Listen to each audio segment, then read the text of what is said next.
ค่ะเพื่อนๆมาดูซิว่าสุกหรือยังเพราะเรา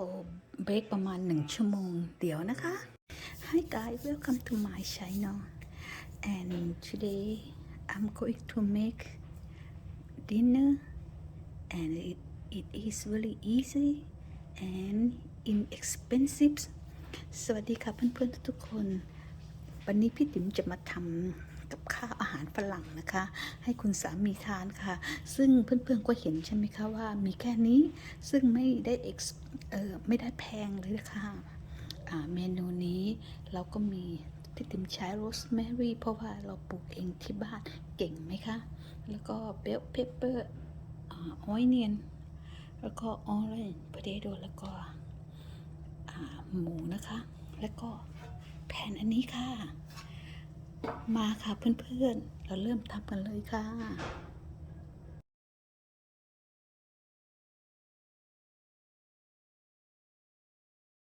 อื่นเลยค่ะเราหั่นหอมนะคะ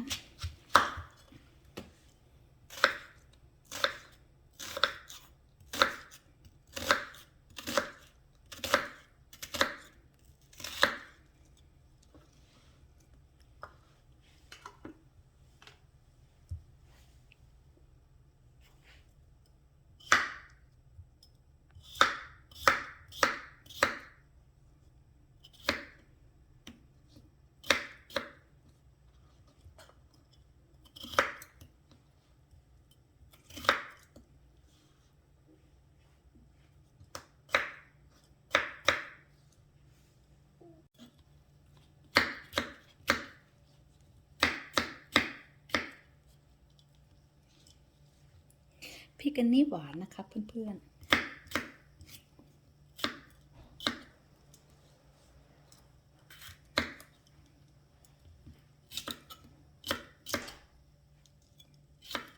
คุณสามีนางทำอะไรไม่รู้กุ๊กกิ๊กกุ๊กกิ๊กกุ๊กกิ๊กทั้งวัน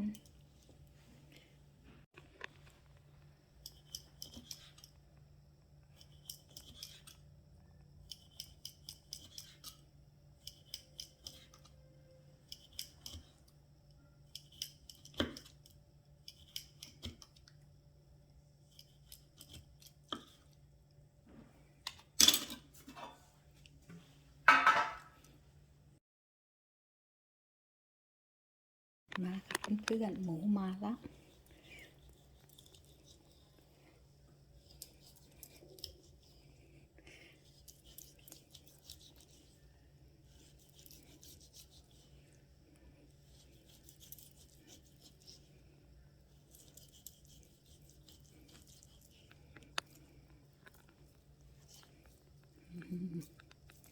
โอเคค่ะมาค่ะพี่ติ๋มเพอร์เพร์ทุกสิ่งทุกอย่างไว้แล้วนะคะมาเลยค่ะพี่ติ๋มทำน้ำซอสไว้ละซึ่งมีน้ำซอสนี่จะมีออยสเตอร์แล้วก็ซีซันนิ่งซอสแค่นั้นค่ะแต่ละอย่างใช้แค่1 ช้อนโต๊ะนะคะเพื่อนๆอันนี้คุณแม่สอนทำค่ะก่อนอื่นเลยเพื่อนๆทายทั่วนะคะ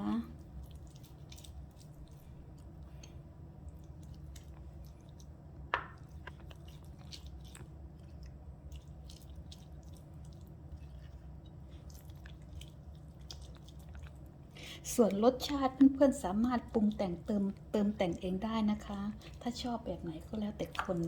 ที่จะชอบนะคะเพื่อนๆทำตามใจชอบเลยค่ะชอบรสแบบไหนดัดแปลงได้หมดนะคะพอดีเลย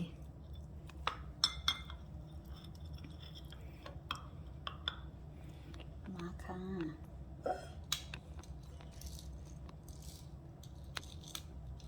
โอ้ยไม่ไหวละอันนี้ไม่เวิร์กละ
นี่เลยค่ะ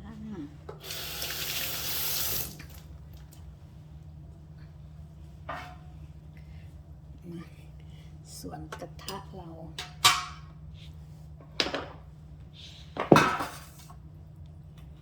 พริกติ๋มชาออลิฟออยล์ลงไปเลยนะคะก้นกระทะ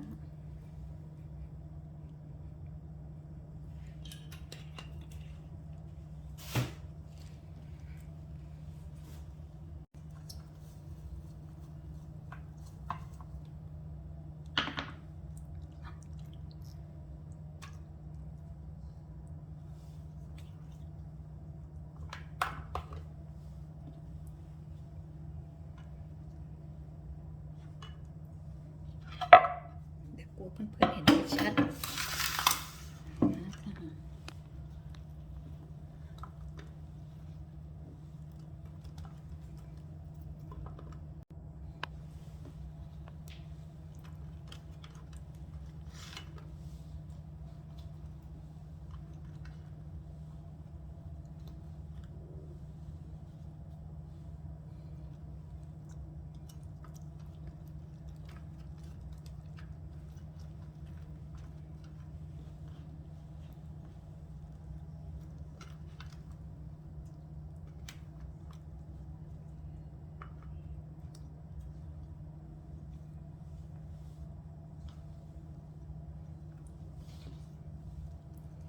มันเหลือใส่ลงไป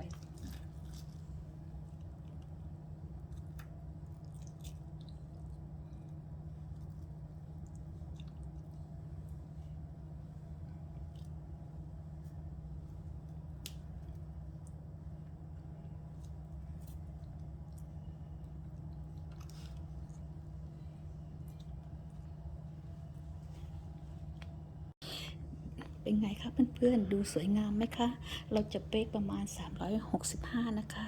ประมาณ1ชั่วโมงนะคะเพื่อนๆหรืออาจจะ1ชั่วโมง20นาทีก็ได้ค่ะ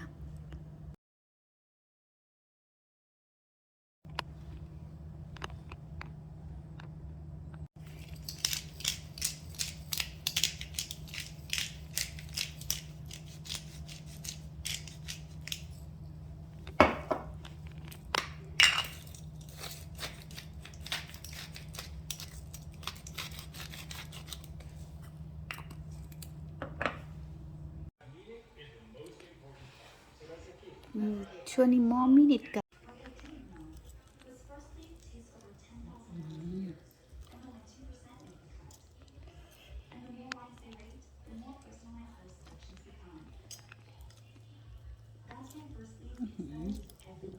เพื่อนๆเห็นไหมคะข้างในชุ่มฉ่ำเดี๋ยวเราจะเบกไปอีกประมาณสัก30นาทีค่ะ